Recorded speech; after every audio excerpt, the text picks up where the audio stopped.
Hello and welcome to Generation 16, the series showcasing the games of Sega's Mega Drive. I'm your host, Greg Seward. In this episode, we cover 5 games that came out in the summer of 1989, as well as the North American launch of the Mega Drive. It's worth noting that as we move into more international game releases, some of the dates might be a bit off. There don't seem to be great records of US and European game release dates, so in some cases I've had to estimate them based on various databases on the internet and what issues the original reviews appeared in game magazines.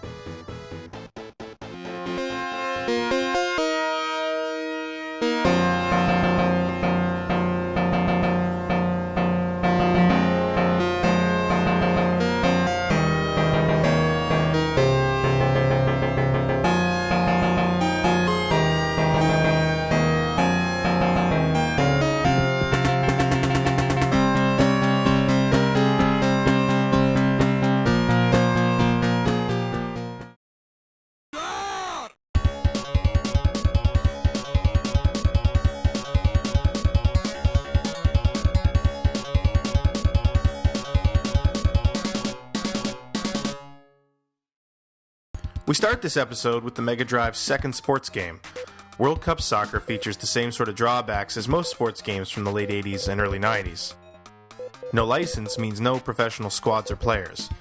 At least I don't think this game has any official license. Considering the ultimate prize in soccer is in fact the World Cup, it's hard to say.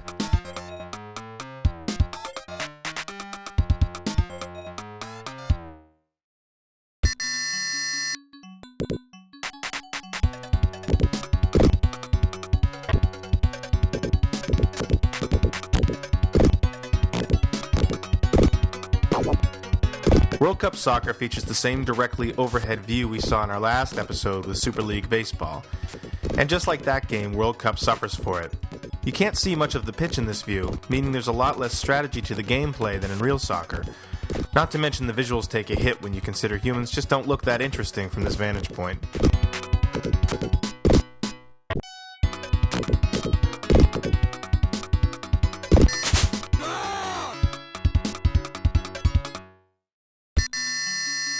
The gameplay is really basic, almost too basic to be much fun. The pitch feels much smaller than it should, and it's almost impossible to set up a play in front of the opponent's goal. Not to mention you don't seem to be able to choose which player you control while on defense, leading to some surprising moments when you're suddenly in control of your keeper as the opposing team takes a shot.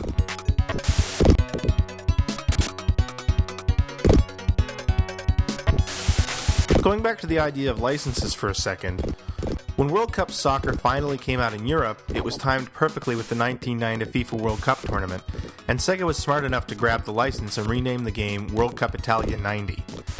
Nothing but the title screen seems to have changed in the process, but I'm sure the link to what ended up being one of the most watched FIFA World Cup tournaments in history didn't hurt sales one bit.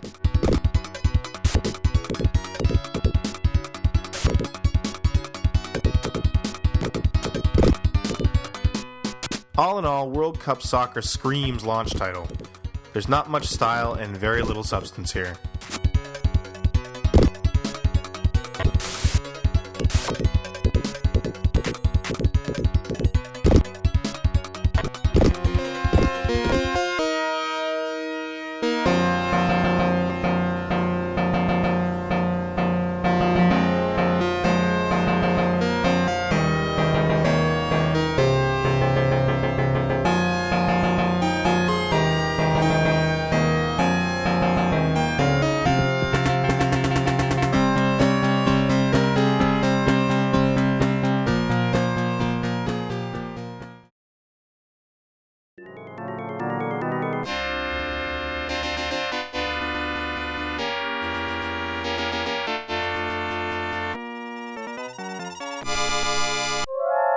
The Mega Drive brings the arcade home again with Ghouls'n Ghosts. It had been about 9 months since the previous arcade port hit the system, so I'm sure Ghouls'n Ghosts was a welcome addition to the library.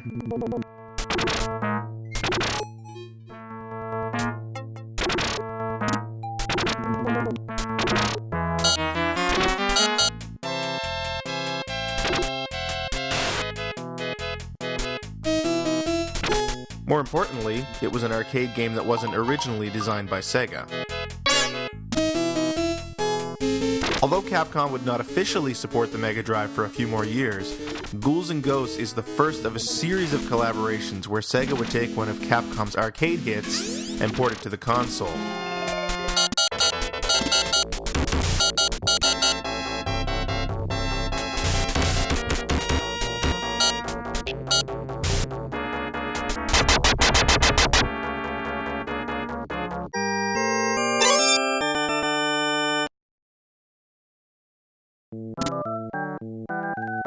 In fact, a couple of these, like Ghouls'n Ghosts and Strider, became defining games for the platform.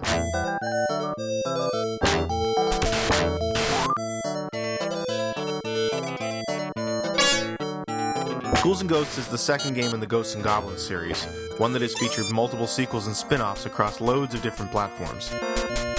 Here the hero Arthur returns to fight the forces of the undead in order to save the trapped souls of innocents, including his girlfriend, Princess Prin Prin.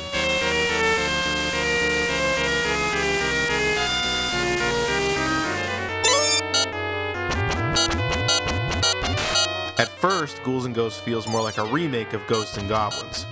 The first levels resemble each other right down to the music.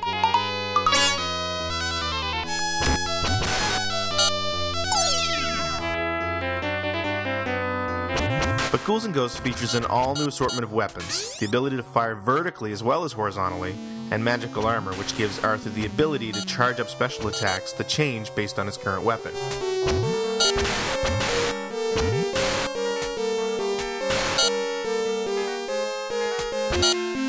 Just like Ghosts and Goblins, Ghouls'n Ghosts is a relatively short and difficult game that requires 2 complete playthroughs before players can reach the final boss, Loki.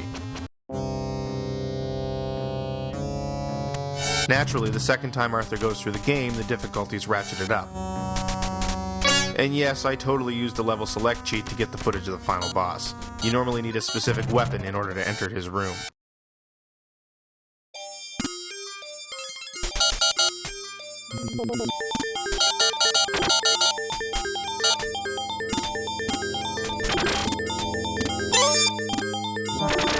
Ghouls'n Ghosts really feels like an early event game on the Mega Drive. The visuals are fantastic and the music is gorgeous. One of the few first-year titles that has really stood the test of time.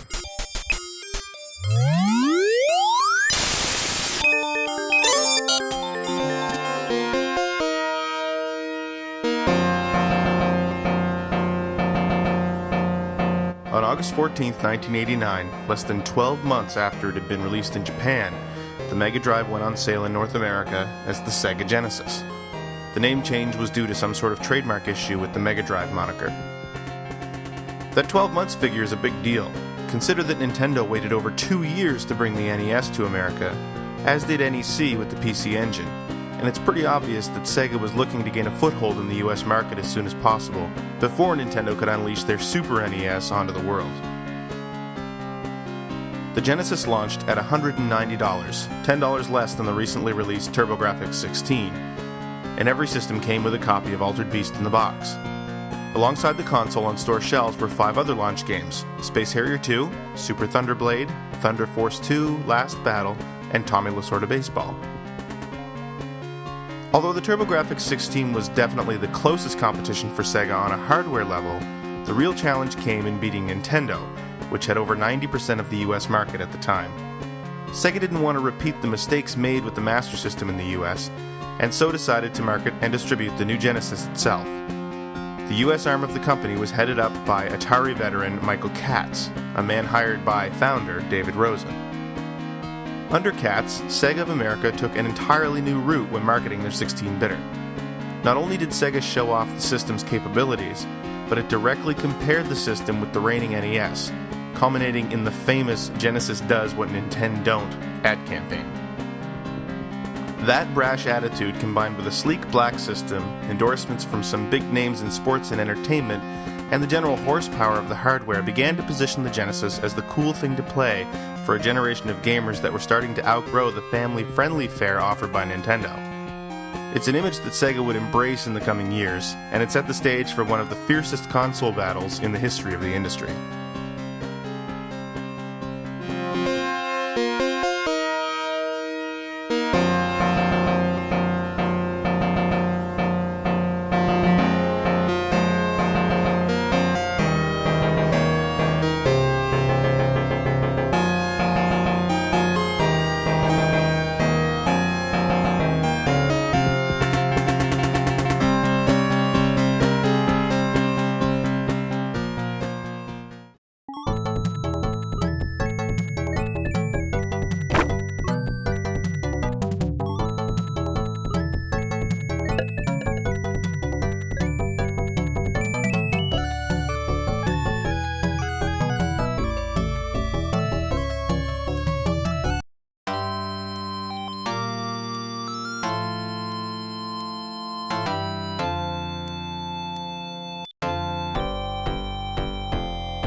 we have another example of Sega's celebrity endorsement policy.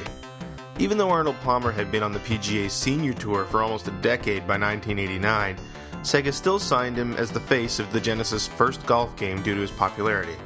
This is the guy who's basically credited with making golf a viable televised sport.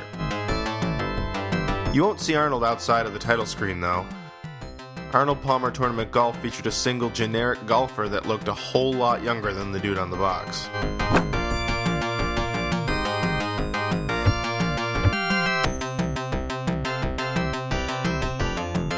The game features 3 different courses based on the United States, Japan, and Great Britain. And honestly, they don't look that different from one another. One of the trends you'll begin to notice in Sega's sports games as the Mega Drive matures is early examples of career modes and RPG elements. Up until this point, most console sports games featured the ability to play a single game or round, and maybe a quick tournament mode. Arnold Palmer features a tournament mode infused with a bit of character progression. The better you do, the better clubs and caddies you get for subsequent rounds. While a Genesis sports game with the US sports personality on the cover isn't all that unique, it should be noted that the original Japanese version also featured a celebrity endorsement, which was a first for the Mega Drive library. Naomichi Ozaki, aka Joe Ozaki, graced the cover of the game overseas. Joe was a pro golfer for 20 years, from 1985 to 2005, and is the 4th winningest golfer on the Japanese tour. He also made almost 200 starts on the PGA Tour with a best result of 2nd. Another cool element of Arnold Palmer Tournament Golf is the infusion of Sega's then mascots, Alex Kidd and Opa Opa. After the 9th hole of each round, Alex would appear and put on a little show for you. Opa Opa, on the other hand, served as a selection icon on various menu screens. As well, Arnold Palmer featured a hidden round of Fantasy Zone, which was accessible by taking 100 shots on any hole without reaching the cup, and then inputting the famous Konami code at the game over screen.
Almost a year after Space Harrier 2 and Super Thunderblade, another Yu Suzuki game appears on the Mega Drive. Super Hang-On was another of Sega Development Division No. 2's Superscalar arcade games released in 1987.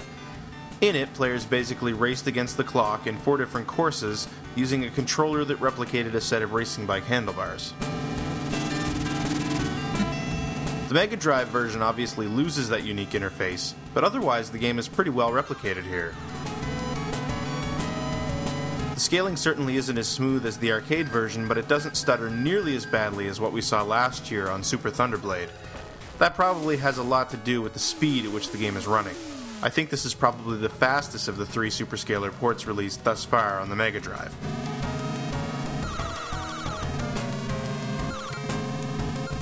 I will say, however, that the presentation is a bit of a letdown. The silent title screen lends no sense of excitement whatsoever to the proceedings, and when you finish your race, you're kicked directly back out to the Sega logo you normally see at boot up. Super Hang-On isn't just another arcade port, though. Much like the RPG-ish aspects of Arnold Palmer Tournament Golf, Super Hang-On features a full career option, which is called Original Mode.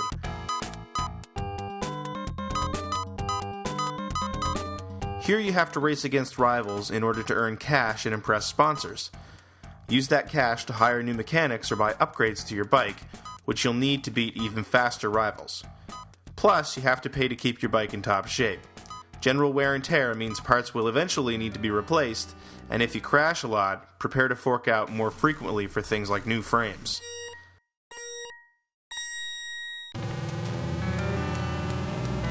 Original mode doesn't offer any new tracks or bikes. The whole thing is made up of bits and pieces from the arcade port, and it runs incredibly slow at first. But it's still cool to actually witness your bike's progression as you upgrade it. It'll go from slow and almost impossible to drive to a speed demon that handles like butter throughout the course of your career. Super Hang-On is a step above and beyond what Mega Drive players were getting in their Sega arcade ports from just a year earlier, and that was an exciting trend.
Hydlide is one of those franchises that I look at and can only say, what?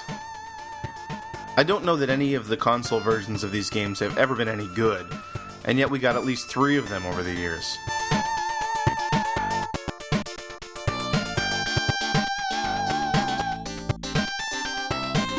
Hydlide started life as a personal computer-based RPG that originated in 1984 on the NEC PC and MSX machines. Super Hydlide is a remake of Hydlide 3: Space Memories.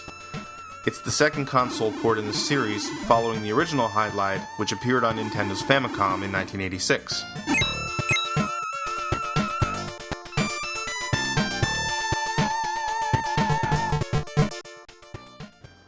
Super Hydlide just isn't that much fun. There are some very interesting systems here that, when put together as a single package, do nothing but drag the game down. First and foremost is the encumbrance system, where your character can only carry a certain amount of items and gold before being too weighed down to move. At that point, your options are to drop some items or gold, or simply move at a snail's pace, which is extremely annoying.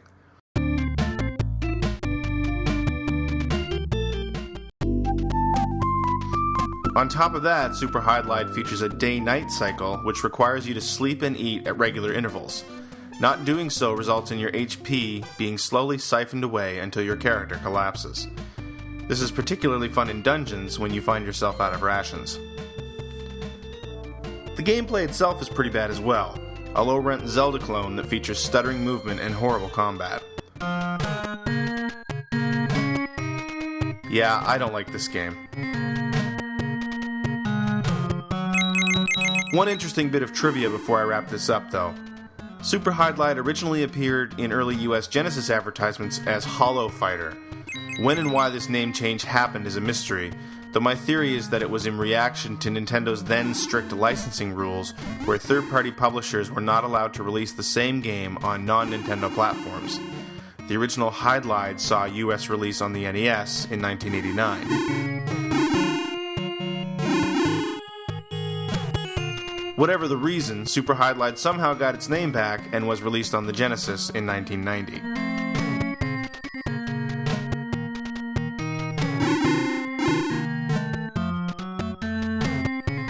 And that'll do it for episode 3. Join me next time when we take a look at the first movie licensed game on the Mega Drive, as well as the return of Joe Musashi. Thanks for watching.